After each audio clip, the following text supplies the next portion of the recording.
आच्छा जोङो थांनाय 21 बा 21 अक्ट'बर 2022 आव जोङो बिजनी बलामगुरि गोरोबथा फार्म हाउसआव जों गासैबो एनडीएफबी हान्जानिफ्राय जोङो मोनसे जयेन्टलि मोनसे इउनाइटेड फराम जों दानो हाबाय। जों बेखौ सेन्ट्रेलि जों दाखांबाय। बे दानायनि उनाव जोङो मैया क'क्राझार डिस्ट्रिक्ट बे एक्स एनडीएफबी इउनाइटेड फराम बेखौ डिस्ट्रिक्ट कमिटि जों दानाय जाबाय आरो दिनै चिरां डिस्ट्रिक्ट बे नैबे बामोनगाव मोनसे कमिउनिटि हलाव जोङो चिरां डिस्ट्रिक्ट बे इउनाइटेड एक्स एनडीएफबी फरामखौ जों दानो हाबावबाय। बावनो जोङो गोबां जोंनि दैदेनगिरिफोरखौ जोङो दिनै ज' लेंहरनानै दिनैनि जि कमिटि दानाय बेखौ जों दाफुंनो हानाय जाबाय। बेनिफ्राय जोङो बाक्सा, उदालगुरि, सनितपुर बेखौ दानो थांगासिनो दं। दा बेखौ जों गासैखौबो दाजोबखांनायनि उनाव जोङो जोंनि जिथु हाबाफारि बेखौ संकसनिफ्राय सदियासिम जोंनि जि एजेन्डाफोर दङ बेखौ जों मोनफा मोनफा लासै लासै जोङो मावलांबाय थागोन।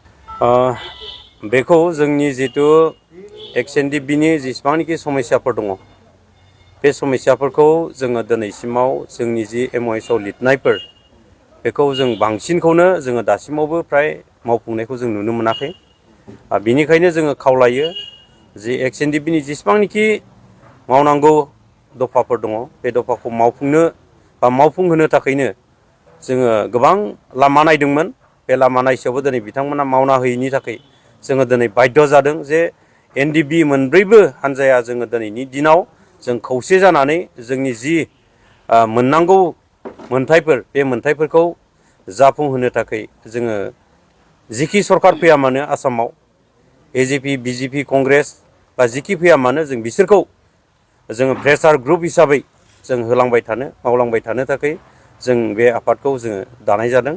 आरो बियो जोंनि अनलि एनडीएफबीनि थाखाय नङा, सारा बुहुमाव थानाय जोंनि बर'फोरनि जेसेबांनाखि समस्याफोर दङ बे गासैबो समस्याफोरखौ जोङो जेसेबां हायो जोङो बेबायदि रायजो राजाफोरजों जयै ओंखारनानै जों बे खामानिफोरखौ मावलांनो थाखाय जों बे थांखिफोरखौ लानाय जादों।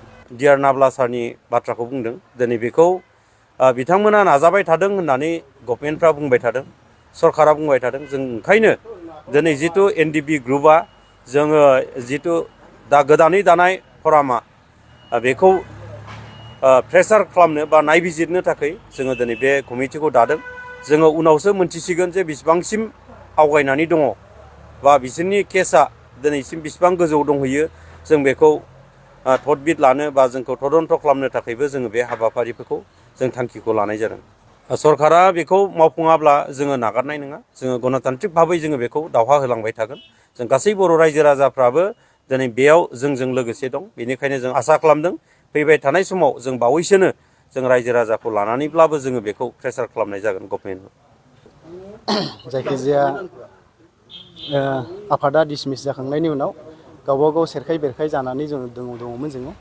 दा आफादा डिसमिस जादोंब्लाबो जोंनि समस्याफ्रा थालांनायखाय जोंनि गासै दैदेनगिरिफ्रा माने मोजां सिन्था खालामनानै जोंनो खौसे जानानै मावनांसिगोन होननानै दिनै बे थांखिखौ लानानै दाखालि जि एक्स एनडीएफबी इउनाइटेड फराम बेखौ दाफुंनाय जादोंमोन।